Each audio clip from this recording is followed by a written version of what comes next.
সেই ক্ষেত্রে সেটা বিবেচনায় নিয়েই কিন্তু শনিবার বন্ধ রাখা হয়েছিল। আরও অন্যান্য আরও অনেক বিষয় ছিল।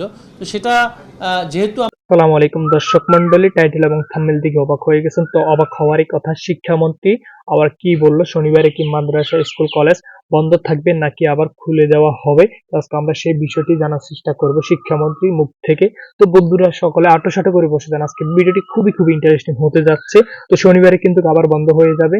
তো শিক্ষামন্ত্রী ঘোষণা দিয়ে দিল। আজকে আমরা আপনাদেরকে সেই ভিডিও ফুটেজটি দেখাবো। তার আগে আপনাদের কাছে ছোট্ট একটা রিকোয়েস্ট থাকবে, যারা এখনো পর্যন্ত আমার চ্যানেলটি সাবস্ক্রাইব করে নাই তারা নিত্য নতুন সকল ধরনের সত্য নিউজ সবার আগে পেতে আমার চ্যানেলটি সাবস্ক্রাইব করে পাশে থাকা বেল আইকনটি অল করে দিবেন। তো বন্ধুরা আর কথা না বাড়িয়ে আমরা মূল ভিডিওতে যাই। কারিকুলাম সংশ্লিষ্ট বিষয়টা হচ্ছে যে শিক্ষার্থী একটা নির্দিষ্ট সময় পাবে সেই বাড়ির কাজটা করার জন্য। তো সেই ক্ষেত্রে সেটা বিবেচনায় নিয়েই কিন্তু শনিবার বন্ধ রাখা হয়েছিল। আরও অন্যান্য আরও অনেক বিষয় ছিল। তো সেটা যেহেতু আমরা প্রায় 9 দিন 9টি কর্মদিবস আমরা পাইনি, তো সুতরাং আমরা সেটা চেষ্টা করছি শনিবার আপাতত সেটা একটা ব্যবস্থা করে সেই কর্মদিবসগুলো আমরা যেন পাই। তবে এটা স্থায়ী কোনো সিদ্ধান্ত নয়।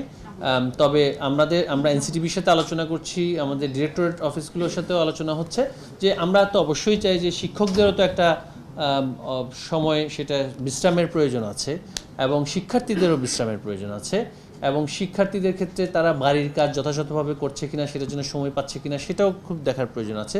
যে অতিমাত্রায় চাপ দিয়ে সব দিন তাদেরকে শ্রেণীকক্ষে পাঠদান করার ক্ষেত্রে রেখে যে আসলে আমরা অনেক বেশি শিক্ষণফল অর্জন করব তা কিন্তু নয়। তাই এটা একটা সাময়িক একটা বিষয়। আমরা আশা করছি যে আগামী ঈদুল আজহার পরে এটা আমাদেরকে হয়তোবা কন্টিনিউ করতে। তো দর্শক মন্ডলী, আপনারা শিক্ষামন্ত্রীর মুখ থেকে সম্পূর্ণ কথাগুলো শুনলেন। শনিবার কিন্তু খুলে দেওয়া হয়েছে। তো আগে বিশেষ যে কোনো কারণে বা যে কোনো তাদের সমস্যার কারণে শনিবার কিন্তু বন্ধ দেওয়া হয়েছিল। তো আজকের ভিডিওটি বেশি শেয়ার করে দিবেন, সবাইকে দেখার সুযোগ করে দিবেন। তো আজকের ভিডিওটি এ পর্যন্ত। দেখা হচ্ছে অন্য কোনো ভিডিওতে। ততক্ষণ পর্যন্ত ভালো থাকুন, সুস্থ থাকুন। সবাইকে আসসালামু আলাইকুম।